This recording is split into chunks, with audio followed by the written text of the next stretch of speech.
សួស្តីបងប្អូនឃើញរូបនៅខាងក្រោយខ្នងខ្ញុំនេះដែរចាខ្ញុំបានរូបថតនេះចេញមកពី Fox News បងប្អូនឃើញរូបលោកស្រីដែលឈ្នះពានរង្វាន់ Nobel Prize នេះហើយចាឈ្មោះគាត់គឺ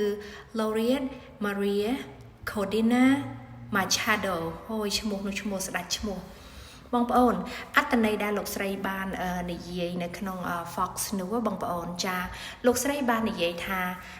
I insist and he deserve it បងប្អូន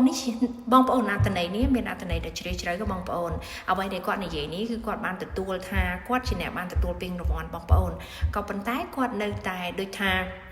មានការគោរពទៅដល់លោកប្រធានាធិបតី Donald Trump អញ្ចឹងចាគាត់បាននិយាយថាលោកគឺជាអ្នកសមនឹងបានទទួលពានរង្វាន់នេះចានេះគឺជាអត្ថន័យមួយដ៏ជ្រាលជ្រៅហើយខ្ញុំចង់ចែករំលែកបងប្អូនទាំងអស់គ្នាពីព្រោះដែលយើងដឹងស្រាប់ហើយថាពួកយើងគឺជា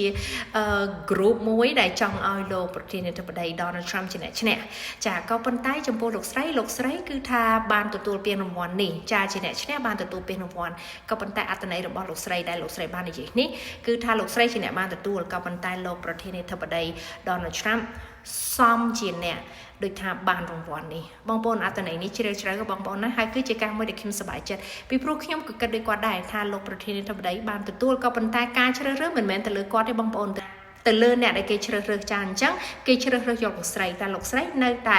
ដូចថាមានការគោរពទៅដល់លោកប្រធានាធិបតីដូចគ្នាចាបងប្អូនជួយ share ម្នាក់មួយដើម្បីជាការដូចថាចែករំលែក